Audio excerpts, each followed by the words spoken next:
Marcelino Menéndez Pelayo, que le tocó como médico en un hospital de la ciudad. Hay varios testimonios desde diferentes ángulos muy variados y muy ricos que me han permitido afrontar el relato a mí literario, pero no, aún así estaba completamente desperdiciado en cuanto a material narrativo aquel acontecimiento, que lo que supuso fue no solo una tragedia, fue cómo la ciudad se sobrepuso a aquello de una manera absolutamente heroica y épica. Y Jesús, ¿cómo es posible que después de unos meses volviese a explosionar otra vez el barco matando a 15 operarios?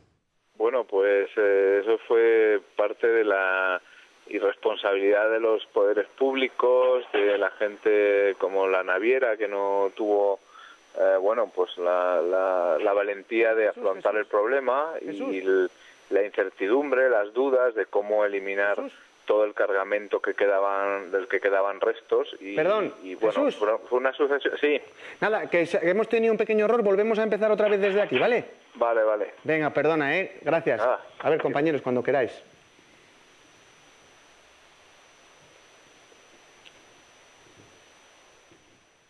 Y Jesús, ¿cómo es posible que después de unos meses volviese a explosionar otra vez ese barco de vapor matando a 15 operarios?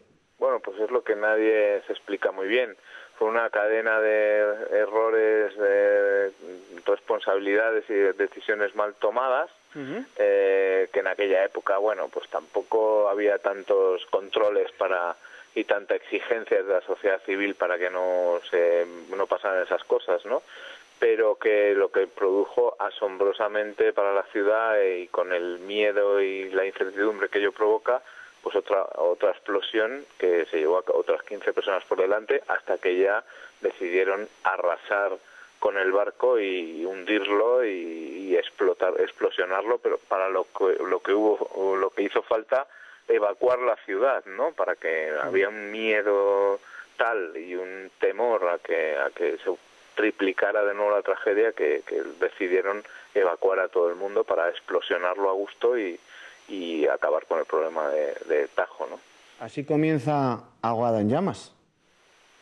Sí, bueno, así, el título lo que encierra es una contradicción y una paradoja que a mí me gusta explorar, y que yo creo que le da misterio a la historia, ¿no? Entonces, yo creo que Santander es fuego y agua, y que así se ha construido y así se ha destruido a sí misma.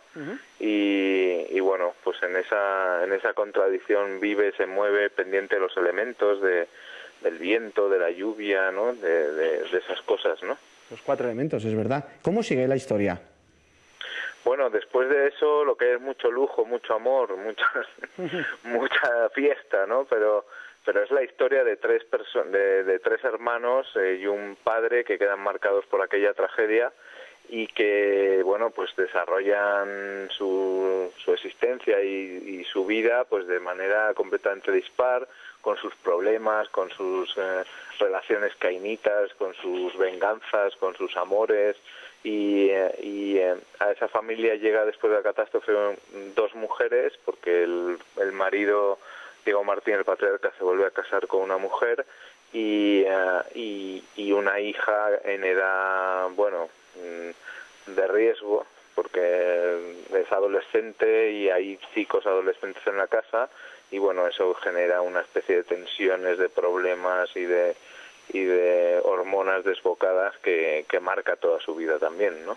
La periodista Ana Marcos, Jesús, dijo de su trabajo que tenía, atención, tintes de Spielberg, Los Soprano, Mad Men o incluso de Benito Pérez Galdós. ¿Cómo se come esto?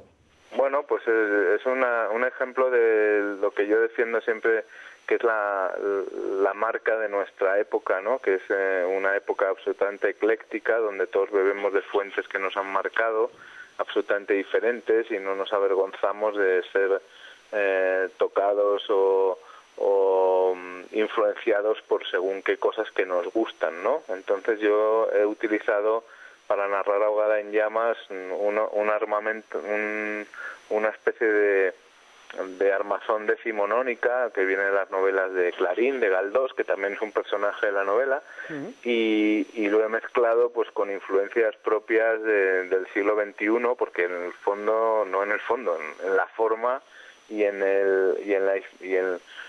el Pálpito es una novela de nuestro tiempo, absolutamente, ¿no? Entonces, para narrar el comienzo, la explosión del Cabo Machichaco, pues yo creo que me baso más en el cine de Spielberg que en las novelas de Galdós, pero luego las novelas de Galdós también se pueden ver por ahí, o las de Clarín, o las de Thomas Mann, o las de Joyce, o García Márquez también, ¿no?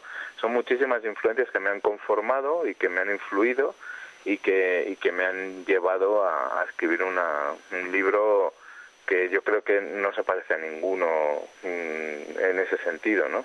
¿Ha conseguido el reto que se fijó de crear unos personajes que nadie espera cómo van a acabar?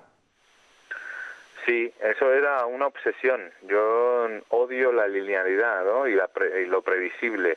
Entonces, si algo me puse entre ceja y ceja es que nadie supiera cómo podían acabar estos, a dónde les iba a llevar la vida o qué decisiones iban a tomar según sus comportamientos. Son personajes absolutamente insólitos, ¿no? Y bueno, pues como yo creo que marca la vida a la gente rica, interesante, ¿no?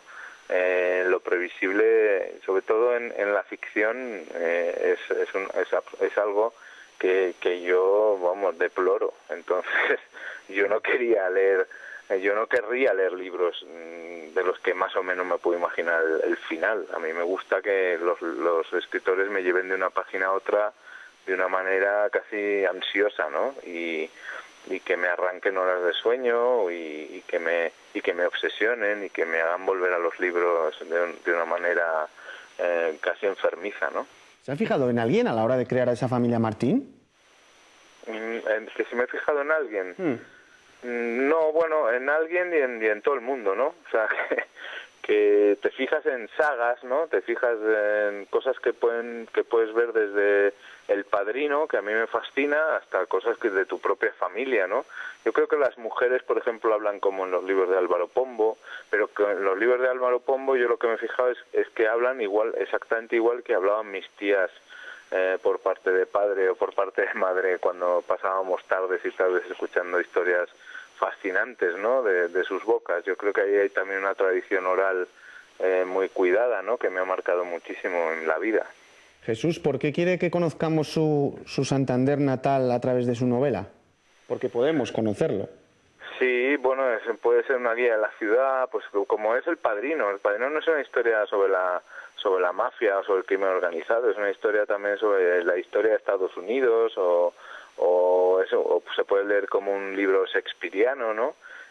Bueno, pues yo creo que y a través de él puedes conocer desde Sicilia hasta Nueva York, ¿no? Bueno, pues en Ahogada en Llamas yo también quería trazar una guía de la ciudad sin nombrarla, porque yo lo que estaba obsesionado es que fuese un escenario, una historia universal, porque nosotros, los escritores de Cantabria siempre han tenido unas miradas muy localistas y a mí siempre me ha fastidiado eso mucho. Yo quería que en mi ciudad, que tiene esa historia épica absolutamente ejemplar, pues se convirtiera en un ejemplo de historia universal, que pueda ser un escenario para que se desarrollen al fin y al cabo pasiones humanas que a todos nos pueden marcar y con las que todos nos podemos identificar, ¿no? Incluso podemos conocer en esas historias parte de ese glamuroso rey que habitaba en los veranos en el Palacio de la Magdalena, ¿no? Bueno, glamuroso, tan glamuroso como un perverso, ¿no? Porque Alfonso XIII fue un rey absolutamente deleznable de la historia de España, como Fernando VII, pues que tuvimos la mala suerte de tener que soportar,